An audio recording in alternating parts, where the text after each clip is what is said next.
all the people coming, but we don't have much time.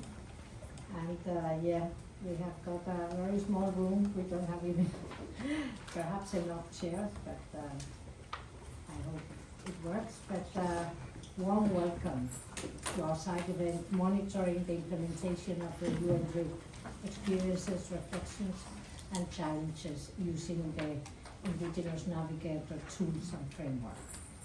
This event is co-organized by the Indigenous Navigator Consortium, formed by 5 organizations: the Asian Indigenous Peoples Pact, the Danish Institute for Human Rights, the Forest Peoples Program, the International Work Group for Indigenous Affairs, and TEPA. My name is Lola Garcia-Lix, and I am the Senior Advisor on Global Governance at IFIA, and it is my great honor to serve as a moderator for this side event. As you know, the theme of this 24th session of the UN Permanent Forum is implementing the United Nations Declaration on the Rights of Indigenous Peoples within UN member states and the United Nations system. Today's side event speaks directly to that by showcasing the experiences of indigenous communities who are using their own tools and data to advocate for the realization of their rights. The Indigenous Navigator is an online portal providing access to a unique framework and set of tools developed for and by indigenous peoples to gather and generate data on their situation. It offers indigenous organizations and communities, duty bearers, NGOs and journalists free resources based on updated community-gathered data to advocate for rights, monitor recognition and implementation of these rights, and enhance access to justice and self-development of indigenous peoples. For years, there has been recognized the need for disaggregated data to uncover the systematic lack of recognition, injustices, and the social explosion of indigenous peoples that indigenous peoples continue to face. The UN Permanent Forum itself has called for monitoring UNDRIP through disaggregated data and specific indicators. The Indigenous Navigator, in fact, emerged in direct response to these discussions during the sessions of the UN Permanent Forum regarding the need for disaggregated data.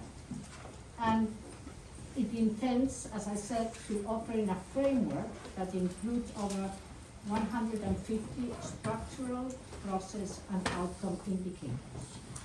It monitors implementation of UNDRIP, but also the ILO Convention 169 and other key human rights instruments, including also the World Conference on Indigenous Peoples Outcome Document and the Sustainable Development Goals.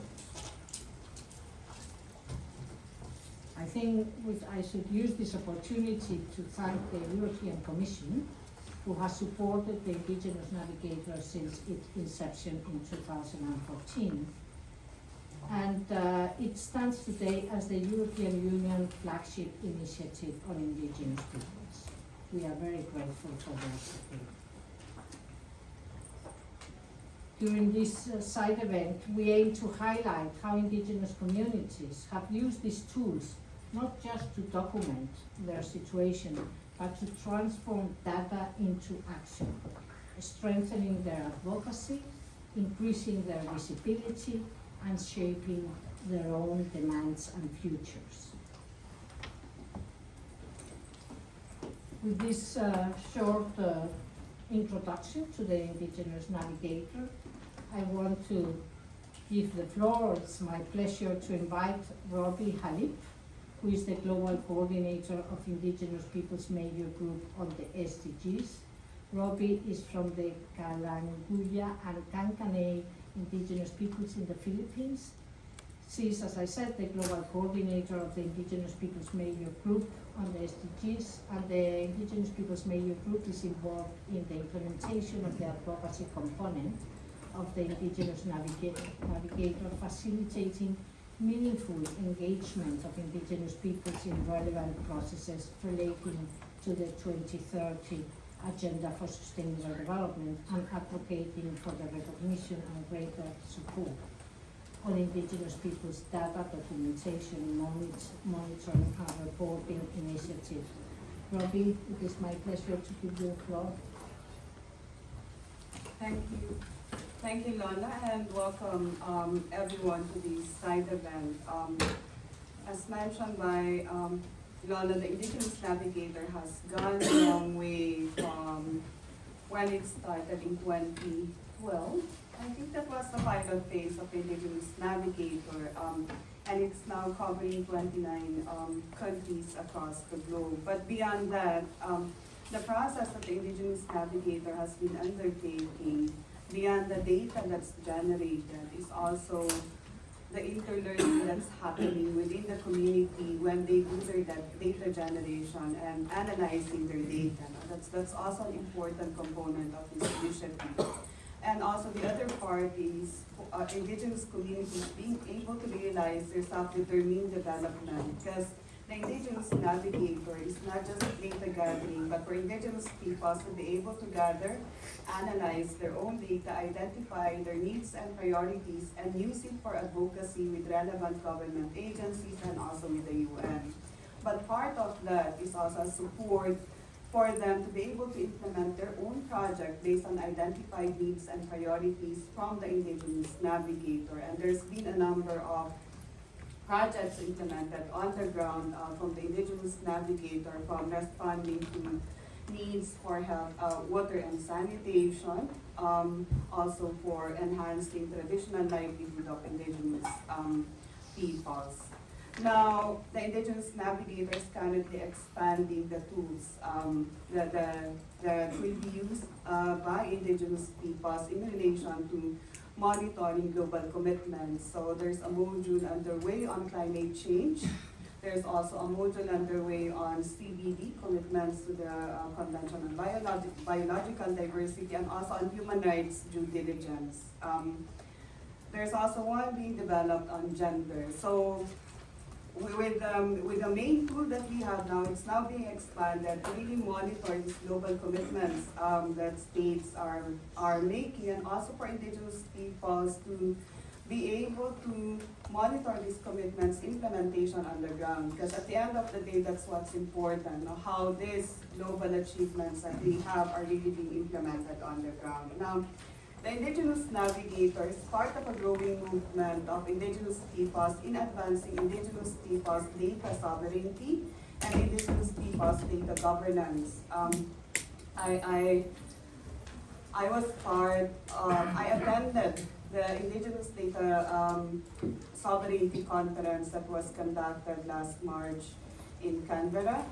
And from a small group of academics in 2015 to now a growing movement of Indigenous peoples working to advance Indigenous data governance and Indigenous data sovereignty. So Indigenous Navigator is just one of them. But the other initiatives that Indigenous peoples are putting forward is one on not only being able to generate data by and for Indigenous peoples, but also the right to know and the right to access what information is out there in relation to Indigenous peoples.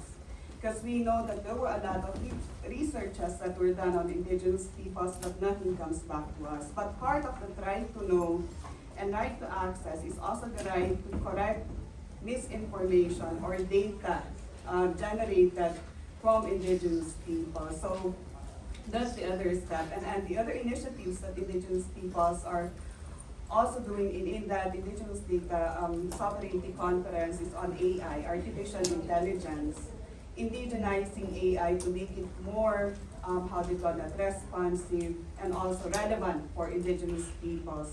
It could be a challenge for us, but it could also be an opportunity for Indigenous peoples to really also correct misinformation coming out on the internet in relation to us.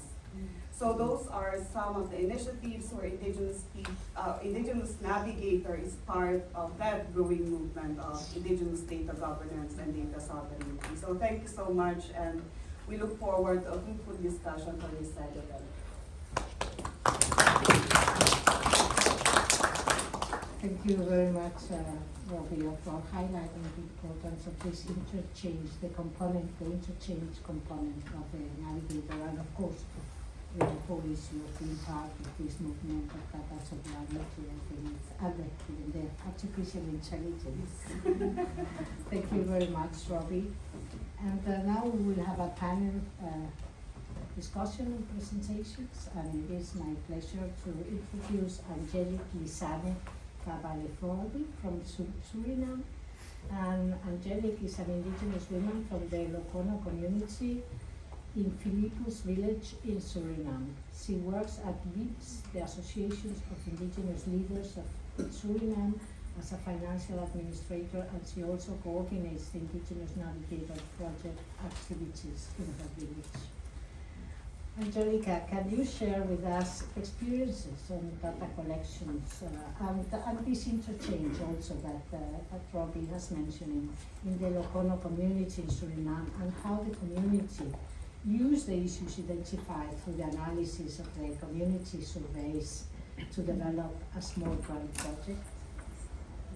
Thank you all. Good afternoon. Good afternoon, everyone. I'll talk about a small grant project we did in my village, titled Improving Education Conditions for the Youth and Capacity Development for the Community of Livelihoods. This project was funded by the European Union through the Indigenous Navigator initiative that is implemented by a project team in Livelihoods and monitored by FITS, the Association of Indigenous Village Leaders in Suriname. A brief background of my village, Livelihoods. Our village is located approximately 28 miles distance from the capital city of Suriname, Paramaribo. Livelihoods, which means house Philippus, has approximately 213 indigenous inhabitants of the Lokono or Arawak people. The village was known as Little Puaka, but in 2013, the village was renamed after the first person that settled in this place, the late Philippus Sabayo. In the same year, the community appointed its own village council that is now led by Chief Gladys Cabaleforbi. EN community research was done in the village with the EN questionnaire based on 10 domains. Based on the results of the EN community questionnaire, 5 domains most applicable to the community were discussed. The first was self-governance. The most important challenge was that there are no written rules for the community and visitors and no written penalties for violation. Land, territories, and resources. The challenge is that the government doesn't legally recognize our collective rights on land, and there are conflicts with other neighboring local communities about territories. Then the third domain, employment, occupation, and economic development. One of the challenges is that most of the villagers are farmers and they are affected by climate change. The community chose to address education and language for this small grant program project.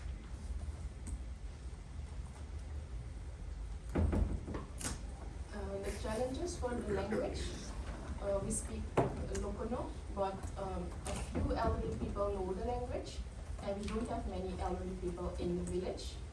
And with the loss of language, traditional knowledge is also lost.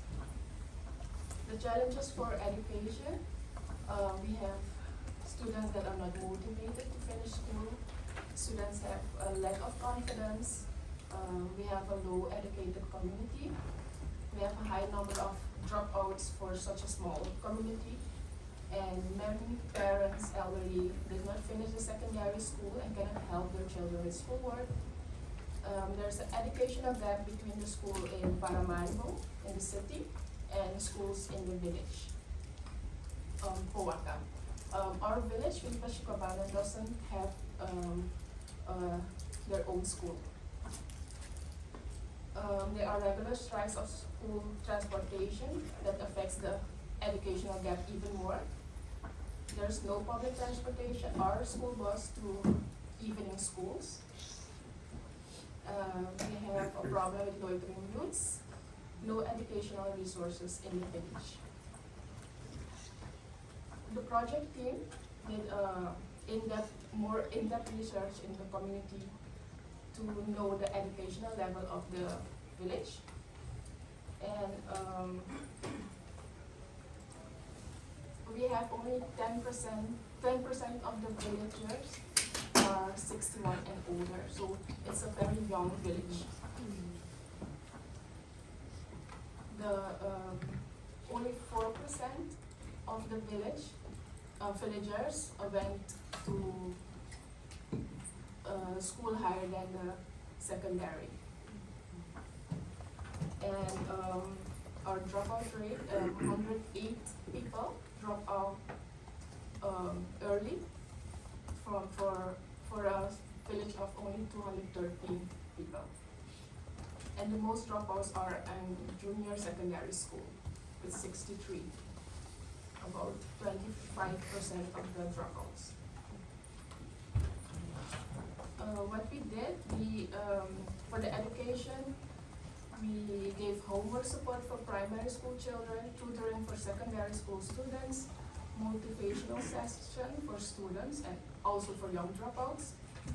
And we transformed the educational center into, we transformed the community center into an educational center with an ICT room and a library room. For strengthening of the indigenous community,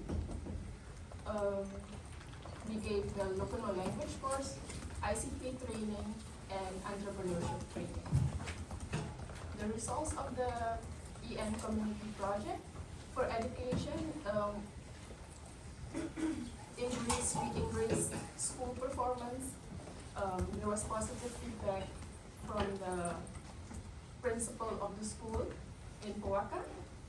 We have pleasant cooperation with the primary school teachers, and parent participation at the end of the project was higher. We now have enthusiastic children. They want to come to the lessons, and we saw positive behavior change. Also more outspoken children. And children of neighboring indigenous villages also registered for homework support and tutoring lessons. For the Lokono language course, we learned cultural traditions such as indigenous clothing fabrication. We learned the national anthem in Lokono, and there were visible results in the completion of the course with singing, dancing, and sketch in Lokono. We gained love and appreciation for the Lokono language and culture. And of course, we have enthusiastic children that want this project to be continued. For the ICT training, we successfully trained 5 villagers in MS Office programs. We now have trainers that will train the community members free of charge. We successfully trained 4 villagers in computer hardware training that will manage the education center. We also trained 7 entrepreneurs, and 4 of the 7 started their own business in the village. And they learned to write a simple business plan and to measure the feasibility of their business plan. And they learned to promote their products, and this eventually will lead to economic development for the community. The education center is now open. We have an ICT room that is equipped with 7 computers and 3 laptops and other equipment for villagers and guests. And we now have a library room to stimulate reading, because that was also a problem. General results. There now is a trained project team. This project will be continued by the community members itself. Also community building, because we came together to work together in this project, and other villages are interested in replicating some activities of this project.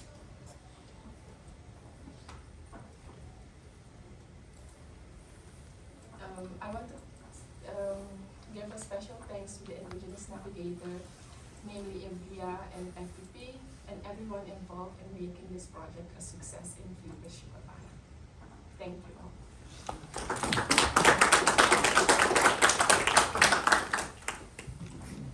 Thank you very much, Angelique, and thank you very much for showcasing how the Indigenous Navigator is not only a tool for gathering data and just a portal, but how it has an impact within the communities and how the communities can use it for their own issues. And I think that component of the Navigator is one of the most important ones. It's your experience with education, I think, with the entrepreneur, the language. Thank you very much, Angelique. Yes, thank you. And from Suriname, we go to Kenya. So it's our pleasure to have with us Anne Samantha. Anne is an Indigenous Maasai woman from Kenya. She works with Indigenous organization in Peter as the head of program strategy and partnership, from where you have been serving since 2009. And can you share with us also your experiences on the implementation of the Indigenous Navigators and the small grants projects in Kenya? And its role on how you have been using it to monitor the implementation of the UNDRIP. Please.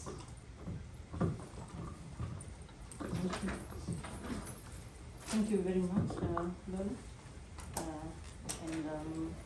Yes, you've heard about my introduction. I come from the southern part of Kenya, and we are one of the implementers of the Indigenous Navigator program or project from the Africa region. I'm very glad to be one of the panelists today here to share our experiences. I think where I normally begin when it comes to the Indigenous Navigator program or project is the fact that it is one of a kind, it's unique in nature. We come from communities or a society that all the time we see a lot of research going on, big institutions, big international NGOs, hiring consultants to come to our villages to collect data. But we never get to know where the data is going, we never get to know what the data is used for. First, because we come from communities that sometimes it's even a challenge to communicate properly with them, and they have to come around with an interpreter to do all the interpretation and take us through the questionnaire and all that. But the Indigenous Navigator by itself, and the reason I'm calling it very unique in nature, is the fact that it is us, Indigenous people, collecting our own data for ourselves. So it's right clear from the beginning. And I think this has been one major success of this project, because the fact that it's us doing the data collection, we have the data collectors from our own communities, data collectors that are trained by Indigenous peoples organizations like UNPFII, and the community is actually given the opportunity to, to nominate or give their own preferred people who most of the time are youth who have gone to school and understand how to support the communities in answering these questionnaires. And so this has been a major success. And the other major success when it comes to Indigenous Navigator is the fact what Lola has just mentioned, the small grants. We have had communities that just said, you come there, take the data, and nobody ever comes back to them, despite the fact that communities have expressed the challenges they are going through, and all, for example, the human rights violation that they have been facing. We have had instances nobody ever comes to them, but this project gave the opportunity for the community to, to identify a particular area that they will need support in terms of resources, which made it again very unique. I have just said these communities are already very much research fatigued and all that. And the first question they will ask you, so after getting to understand the challenges you are going through, yes, we have all these challenges, they list them down, but what next? But the Indigenous Navigator gave them, that opportunity to providing some resources to now support these communities, being informed definitely by the priorities that they set, because it gave them an opportunity to list down the issues and also prioritize these issues. And now from there, we went ahead and together with these communities, try to address some of the elements that have been raised by supporting them.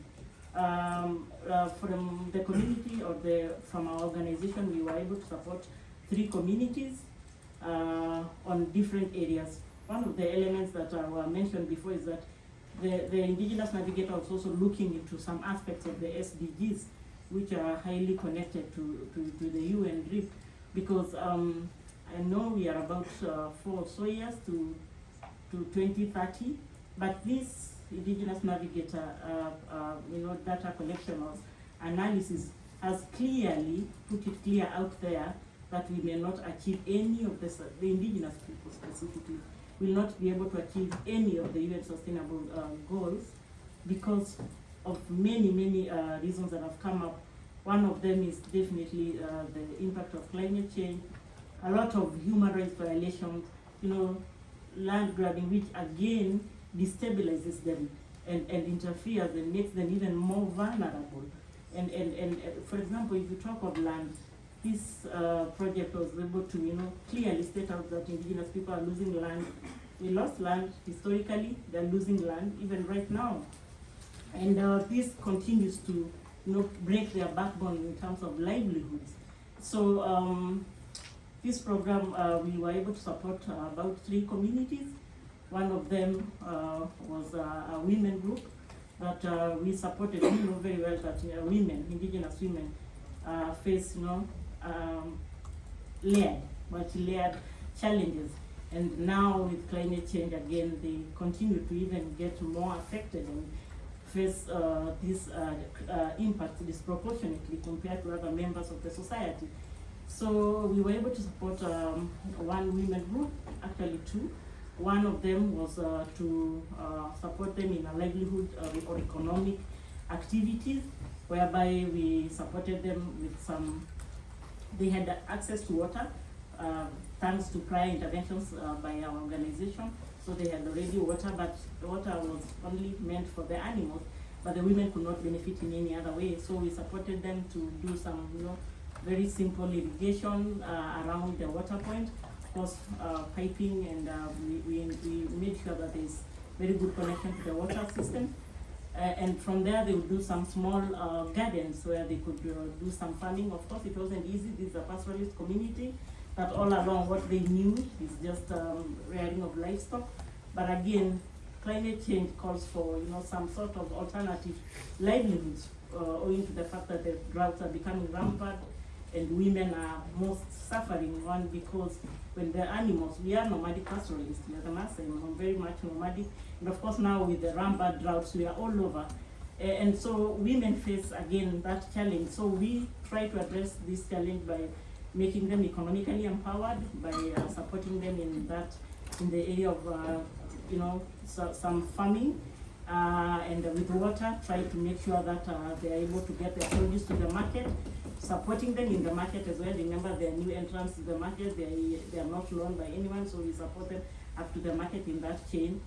And by that, you see that this has a ripple effect, because from my community, girls are not given as much priority when it comes to education as boys, and mainly because sometimes girls have other basic needs that are only supposed to be catered for by the mother.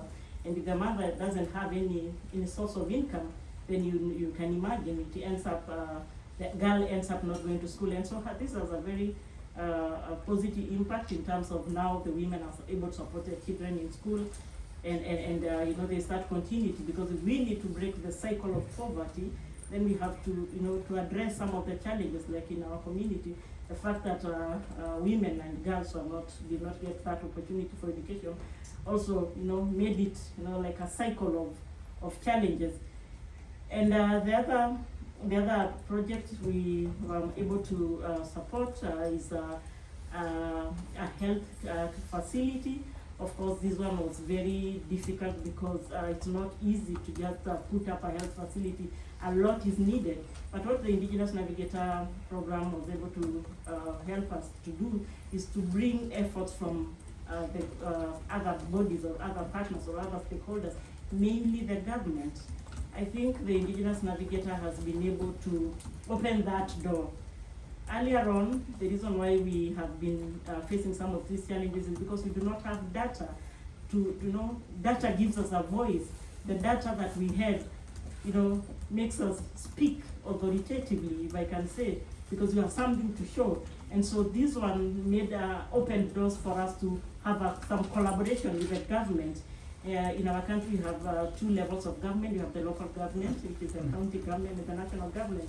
The local government had, you know, it created some good conversation between us and the local government, whereby we, in this case of the health facility, we are able to erect the structure, but the resources were not enough to, you know, have the medicines and hire the nurses or the medical staff. And so, you know, with this collaboration now, at least we have had the community or the county government together with the community and talking about a discussion about this. And now we have the health facility, not yet started running, but it's in the moment we finished the facility, the new government came in place, so we had to begin again that kind of discussion, because, you know, the other regime went, another one came. But the discussion continued, and we are at the, you know, very far end of having the clinic run from early next year. From early next year, we hope that the community will be able to now get all the services, because now the clinic will have all the medical staff and the medication. The other one is the support of the youth groups. We know that we need to have a better future. We need to empower our youth. And most of the time, when it comes to, you know, even allocation of resources, we find that so much attention is not given to our youth. And so we supported our youth groups, economic empowerment activities, together with both the youth had a separate project altogether, and the women had a separate project. But we supported our youth in also some irrigation activities, whereby we supported them with seedlings, to purchase seedlings for fruits and for vegetables that were able to survive in our localities. It wasn't easy because, as I said earlier, first, this is a new area. But again, the technical expertise to even get to know the type of soil, what will exist in this type of soil, was also something that we sought the support from the county government, basically the Ministry of Agriculture, to be able to tell us whether the soil will support the products of the planting that the youth wanted. So also this opened, you know, that very good collaboration with the county government, where they came on board and actually supported these youth groups, and we were able to now set them to begin the work. And now they are, I would say confidently, that they are very much economically, they are doing very well economically. And the other success that I will talk about, apart from the sub-grants, and apart from the very good collaboration, is the fact that this data, initially, of course, in Kenya, for example, any data would not be considered official or taken into the Kenya National Bureau of Statistics. But with our data and the quality of it, it opened us a door to have it taken as citizen-generated data, which can be referenced, which is one big step ahead. And so I think we feel like we are some very good steps ahead, because as much as we have been talking about, you know, our lack of data, now we can find it. the citizen-generated data, and this can inform a lot of decision, including actually the county in our country, in the local government. We have something called County Integrated Development Plan, and the data would inform what needs to be budgeted for. So it has a very, very, very good linkage, or very good, with the county government and the allocation of resources. And I think I've seen this from the health center that I've just talked about, where the government are willing to invest into that. Definitely there are challenges that have come with the implementation of the project. One of them is managing expectations. You're going back to a community that has raised a total of about 10 issues or 10 challenges, but you're telling them prioritize one. It was even difficult sometimes for them to agree that indeed we need some health facilities. Some would say, no, we don't have food. We actually need something that would put food on our tables. So it was even a challenge to just agree on the priority. And of course, now again, the management of expectation in terms of, fine, we are doing this project this time, but are you going to come back next year and do the same, now the number 2 from the priority? That has been a bit difficult. Of course, the second phase, because this project has been implemented in phase, the first phase had a bigger budget in terms of the different, about 3 projects. But the second phase could only support 1 project. So you can imagine how you're going back. Of course, we do the resurveys because priorities change. This other time you do a survey and the priorities are health, education, economic empowerment for women. But you go there after some drought has strike them seriously. The priorities are upside down now. They now need food and not health center. I remember one day when we went to a different community, in a previous survey they said, okay, health should be number 2. So we went back again for these surveys and they said, okay, it's no longer health. We can go and get our own herbs, our own traditional medicine. Please, we need food. And that has not been easy at all. That kind of managing expectation has not been easy. The other one is that, the other challenge is that, of course, the technicality, as much as of some elements when it comes to the data collection instruments.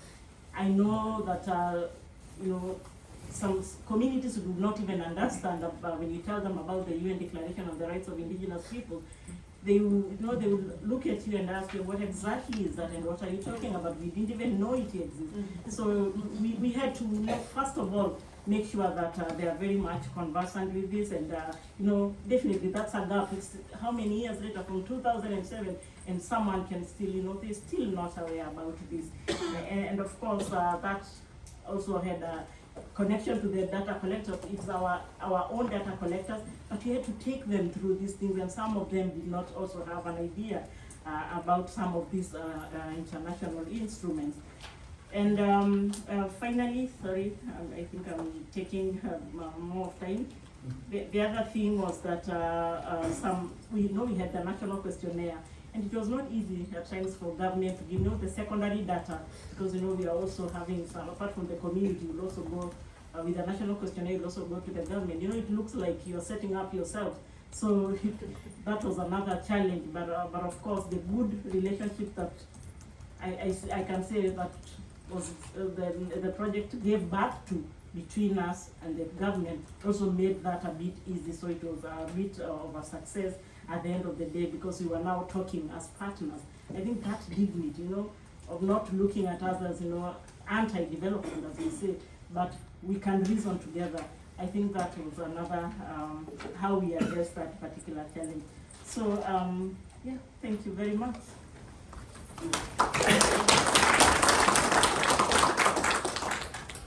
Thank you very much, Anne, for your substantive presentation. Some of the issues we shows, for instance, when you talk about the priorities that the communities have to identify priorities, how can you identify that is more priority food or health? I mean, that it shows also the situation of indigenous peoples, that it's really an issue of basic human rights at the very end. So it's difficult to choose one against the other. I mean, it's a pity that the funds are limited, because what it shows the experience with the small grants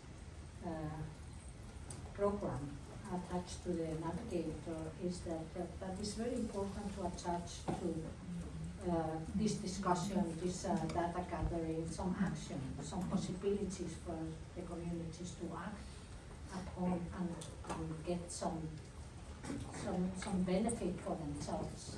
And the other thing I think it was very important that you mentioned at the beginning is the ownership. I think the ownership of the initiative, of the communities, of their discussion, their awareness raising about putting their situation into a more human rights framework. I think being owners of that, I think is very, very important. Thank you very much, Anne. So from Africa we go to Asia, and we have the pleasure to have with us Sápmi. And Sápmi is an indigenous rights activist from the Chittagong Hill Tracts from Bangladesh. He's the executive director of Campaign Foundation and leading Indigenous Peoples organization of Bangladesh that works for the promotion and the protection of the rights of Indigenous peoples. Sápmi, can you share with us your experience also on using the Indigenous Navigator? We have heard Angelica and Anne as a tool to raise awareness, because it has been mentioned by both of them about Indigenous people's rights through the data collection process, and how the communities use the results of the community surveys for evidence-based advocacy.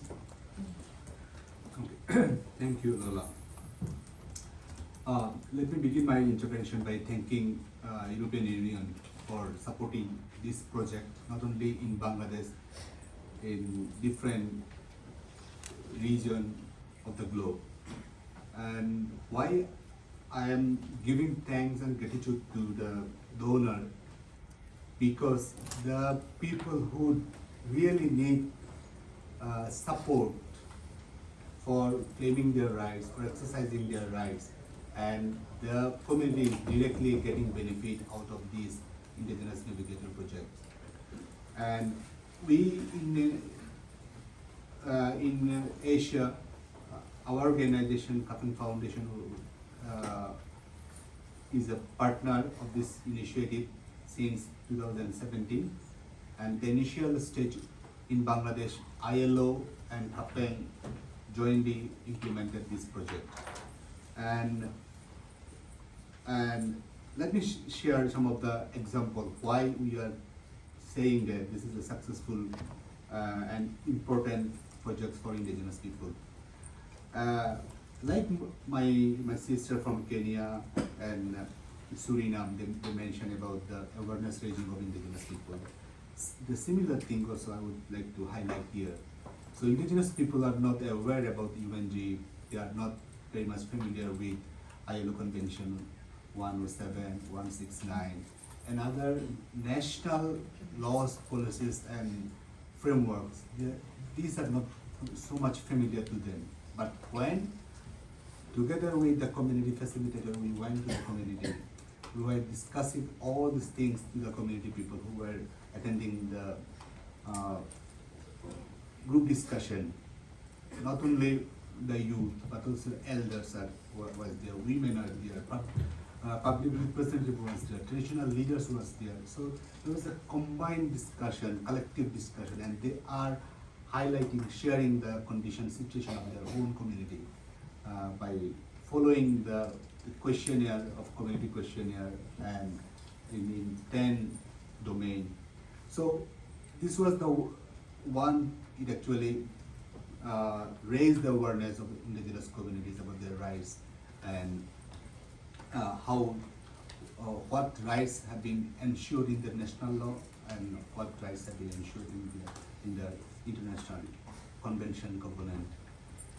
So and also the evidence-based advocacy already mentioned by my sister. So if I give you one example, when we collected community data and also national data, then we can combine, we can find out the gap between the national data and also community data. For one example, according to the Bangladesh National Education Policy, all the indigenous children supposed to get primary education in indigenous languages. And if you notice, every year, our government delegation in permanent forum, when they read out the statement, they proudly say that our government arranged primary level education in indigenous languages for minority children. They proudly said it.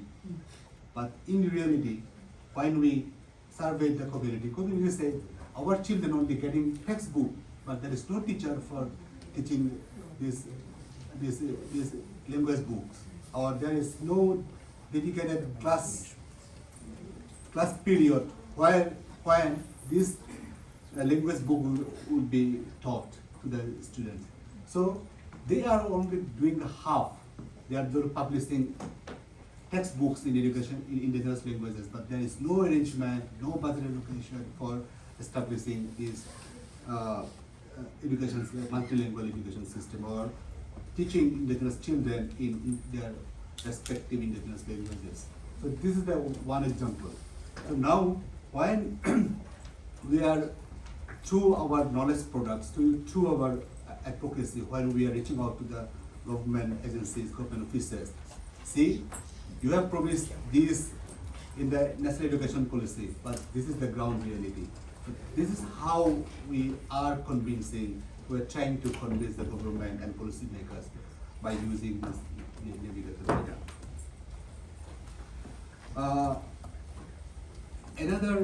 Another success story I would like to share here regarding the national census. So last Bangladesh government conducted national census in 2022. So previously, there is no mention of indigenous people in the national census. So this time we are having the 6th national census. Last till 5th census, you will get only figure of population based on the religion. You will get the number of how many people are belong to Muslim, Christian, Hinduism, all this by religion. You will not get by ethnicity. But since 2022, you will get the number of population by ethnicity. So due to these Indigenous Navigator, we were regularly were engaged with Bangladesh Bureau of Statistics under the Planning Ministry. So we are continuously lobbying to include indigenous peoples in the questionnaire. So it is good that we were engaged at that stage while they were developing the questionnaire for the census, and eventually we were successful. And they included one questionnaire only. So name, age, religion, now ethnicity. Ethnicity, and there as Bangladesh government recognizes indigenous people as ethnic minority, and as of now, 50 indigenous peoples are recognized as ethnic minority. So they have listed 50 indigenous groups and others. So if you belong to indigenous community, so you will be included in the national census. This is how now we are getting number of indigenous communities from 2022. So now we are doing advocacy at local level, regional level, and also global level, if I consider this a global level advocacy. And this actually helping us raising our voices. And at the local level, when we are disseminating all this information, when we are arranging advocacy meeting with the local government, we are sharing this data information with the local government. Local government now, previously there was no data information, now they are getting some information from the community. And if any government agency, non-government organizations, international development partners, if they want to develop any development projects for indigenous people now, they are at least getting some information. So we have that experience. Just last year, one of the UNDRIP colleagues from Bangladesh, they are calling us that how we can access the Indigenous Navigator portal. We need to check some of the documents, because during that time they were developing projects for indigenous people. So these are the indicators or the example the UN agencies, local NGOs, and even government also using this Indigenous Navigator data. And I will give another example. You know, since in last August, the people of Bangladesh, through a massive movement, they ousted the former Prime Minister Sheikh Hasina's regime, and now we are having an interim government led by Professor Dr. Yunus. And when this government taken over the responsibility, now they are bringing massive reform of the state, and so far they formed 11 reform commission, and all the commissions are inviting suggestions from different groups, and from the indigenous peoples organizations we will submit different proposals to the reform commission. The three most significant commission is Constitutional Reform Commission. As in Bangladesh, indigenous peoples are not recognized as indigenous people, so we have submitted our memorandum to this Constitutional Reform Commission, why we need recognition, why we need cultural and ethnic identity recognized by the state. And we are just using some of the data information from the Indigenous Navigator. So similarly, the Women Affairs Reform Commission, Local Government Reform Commission, in every Reform Commission where we were demanding the changes, we tried to get the attention of the government by using data, and we used Indigenous Navigator data. And now if I share some of the challenges very shortly, one is already shared by my sister. The Navigator data is still government officials are reluctant to recognize this data. And also regarding the small grant, the same situation in Bangladesh. We are working with many communities, but we are getting opportunity to provide small grant only a few communities. And finally, our experience with engagement with ILO. You know, ILO, Bangladesh government ratified ILO Convention 107, but they did not ratify ILO Convention 169. But when ILO was working with our organization, with this Indigenous Navigator, so during that time we got opportunity, easy access to government agencies because ILO was with us. But when ILO left, it was a bit difficult for us to go to the government offices and to get access to them. So I again would like to request if there is any scope to engage ILO, because they have dedicated convention for indigenous people, and if they work together with indigenous peoples, it is a safeguard, or we are getting easy access to the government offices in Bangladesh. So if there is any scope to engage ILO further, so we should engage ILO. Thank you.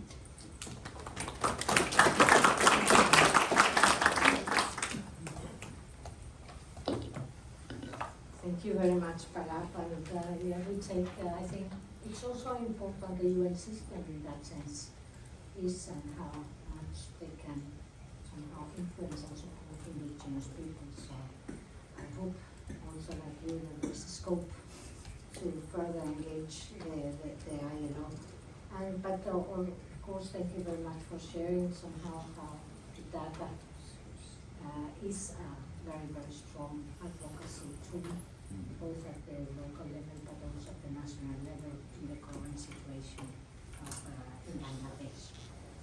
Thank you very much for that. And now go to our last speaker from the north, Bear Olof Nuki, which is the president of the Sami Council. He guides the organization in its mission to advance Sami rights and protect Sami culture and livelihoods across Sápmi.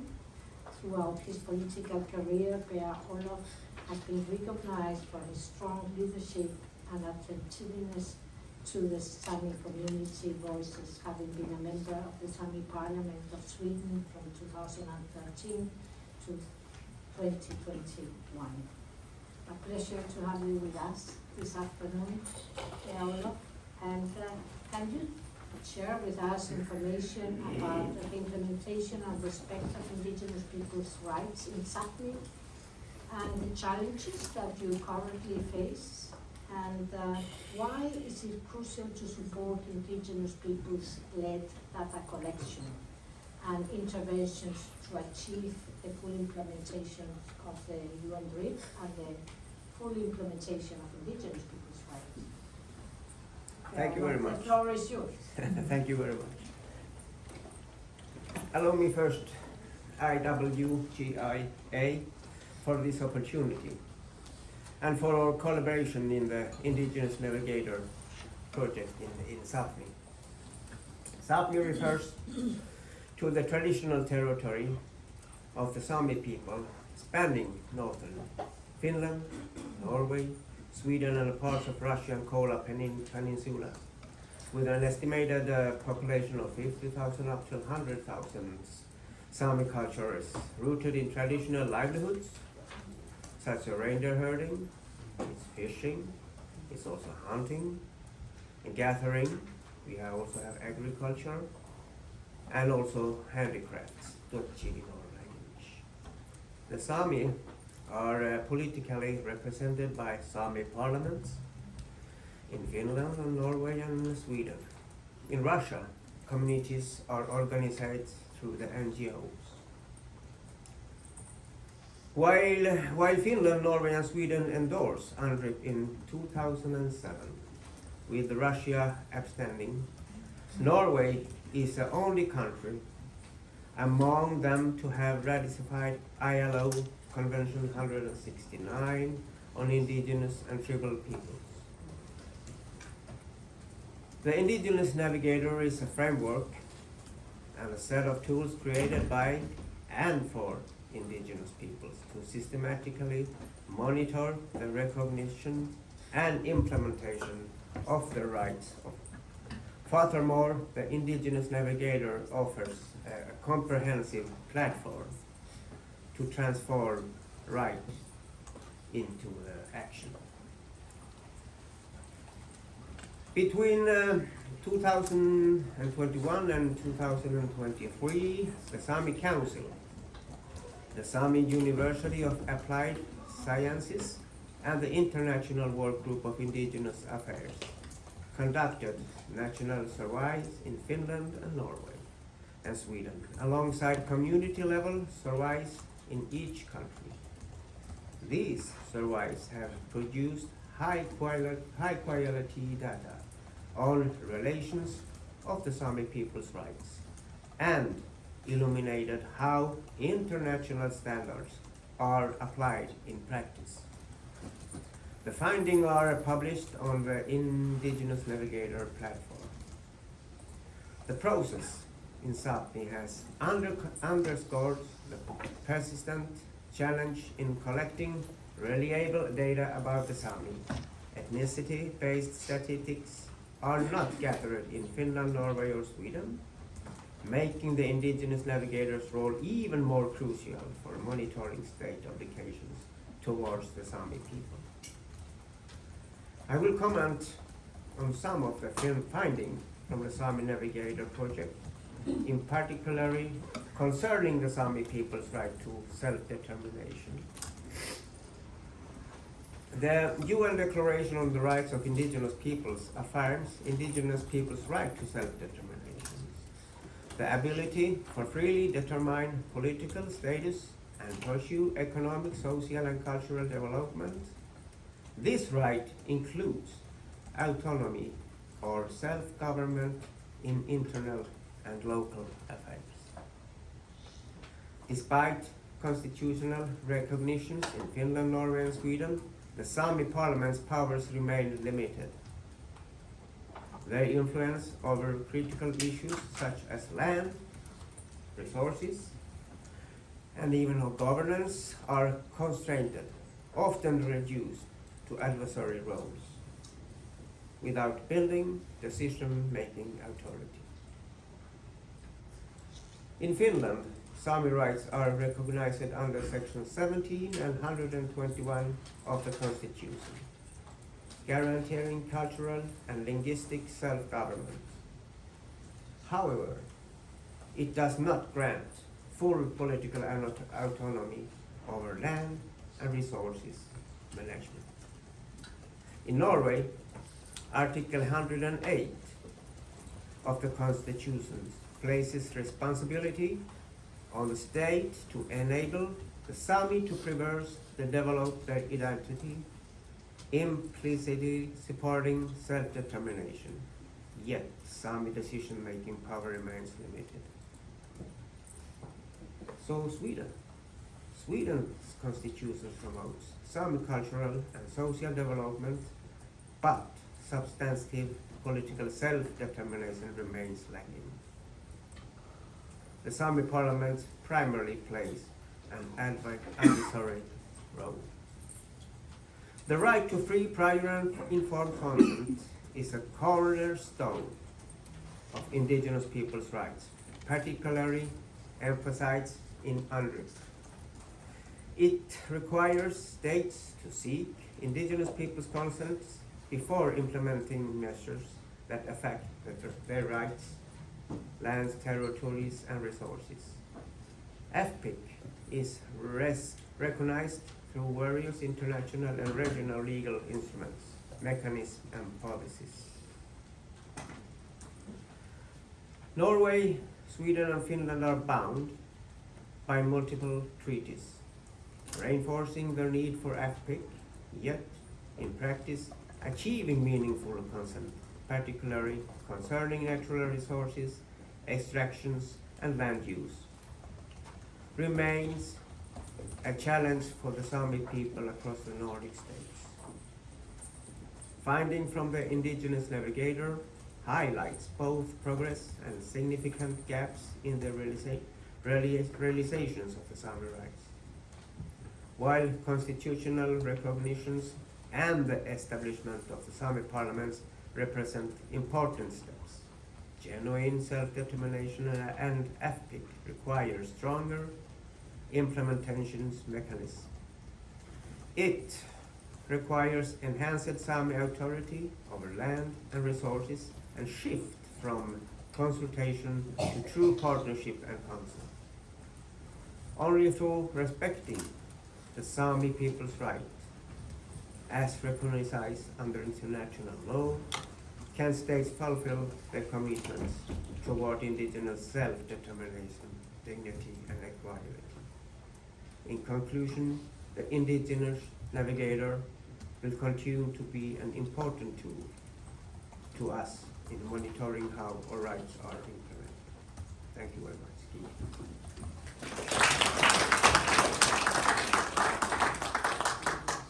Thank you very much. And from recognition in the Constitution and to the reality and the recognition, full recognition of free, prior and informed consent, there is also a long way that it shows why there's a lot of legal recognition in the three countries. Still, the real implementation for indigenous peoples is a challenge.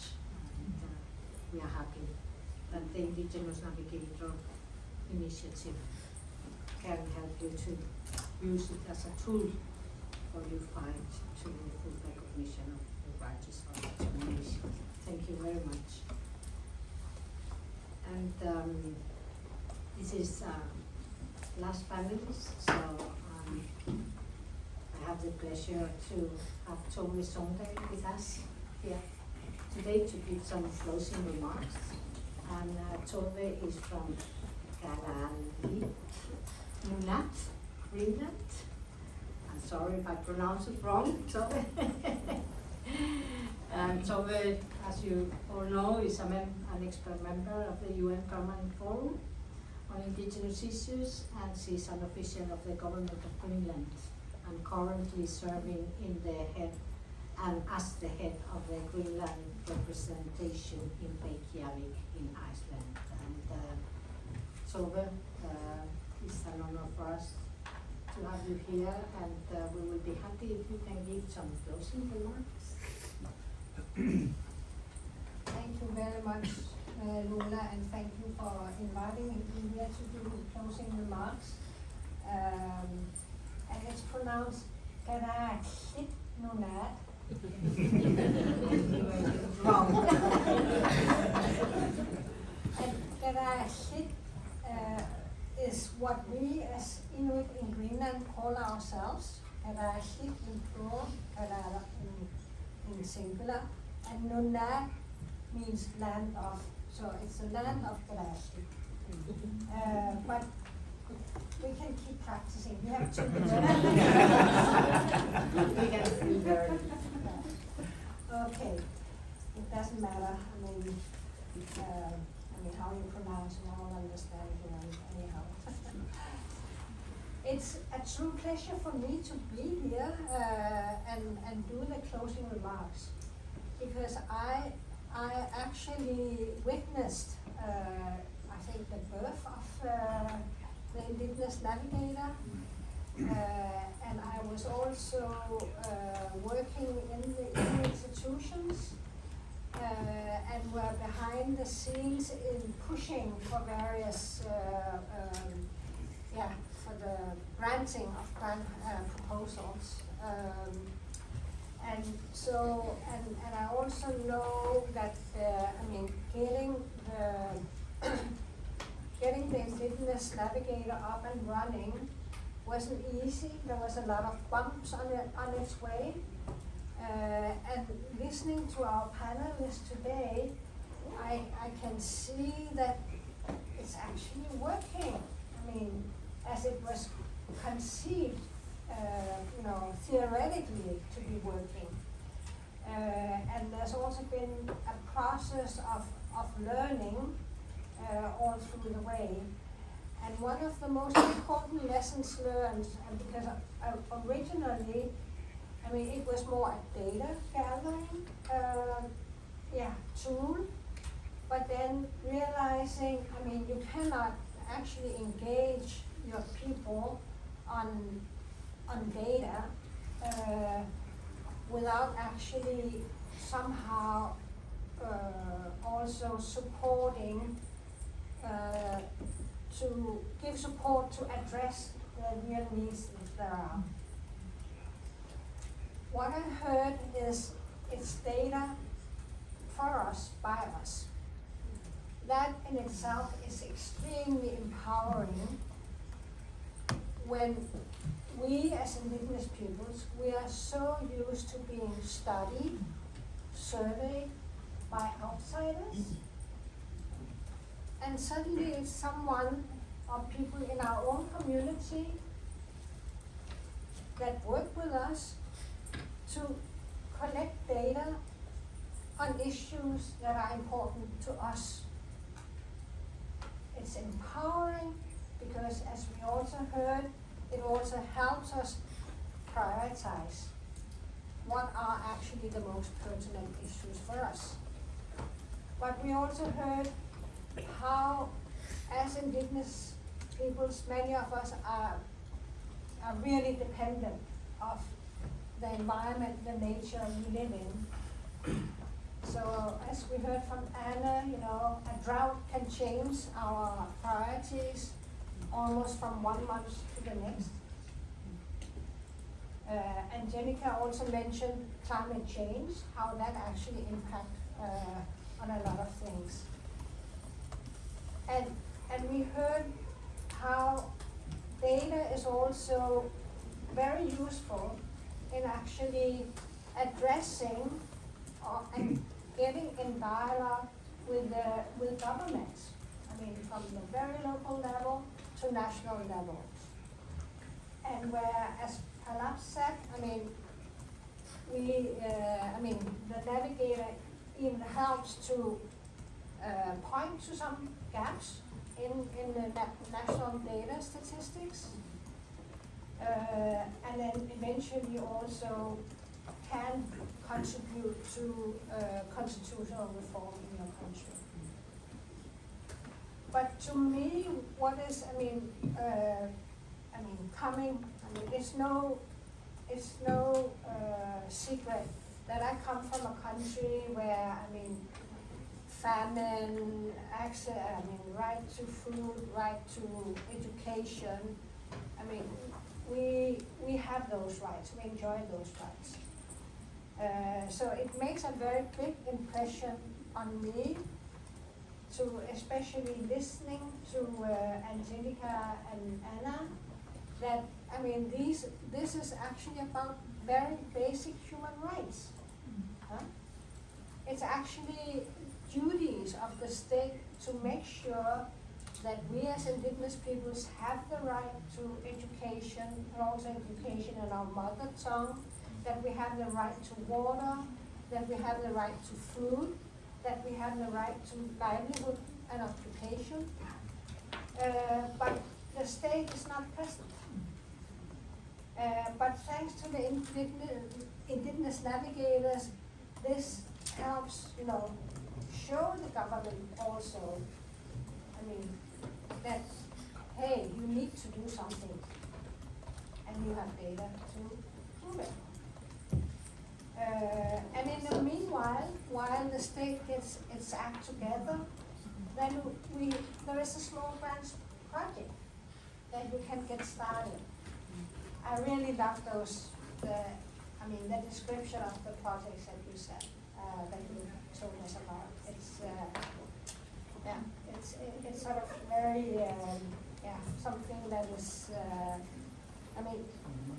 what I'm trying to say, especially in these rooms at the UN, we talk often in very abstract terms. And then hearing about something really concrete, really close to the everyday lives of all of us, it feels good. Because that is what is important, the everyday lives and challenges of people. And then also listening to Pianucci, it made me realize, our rights is a huge spectrum. From very basic rights to food, water, what have you, to the right to self-determination. It's a huge spectrum. And the Indigenous Navigator has the potential to encompass it all. So that just shows the power of the Indigenous Navigator and its associated small branch project program. So I'm pleased to hear what was your name again, Patty? Roby was saying that the Indigenous Navigator is becoming a movement. What's the name? What you said? Part of the movement. It's part of a movement, yeah. And I hope it will continue that way, that Indigenous Navigator will grow stronger and be used by more Indigenous peoples, and that the donor, the most important donor, the European Union, continues to support it and maybe even send more money. And also to invite other donors. I was a little bit dismayed to hear that ILO is out of this, and I would encourage you all, the consortium behind the Navigator, to actually approach more of the UN agencies to become involved. So thank you all for your presentations, and thank you all for listening. Thank you very much, Toby. To say that the discussion will continue this afternoon in the plenary session, and we will have Robin in the panel tomorrow morning. Thank you very much for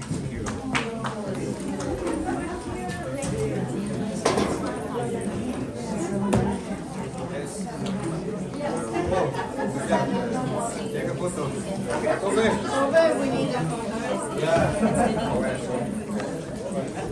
Official photo now.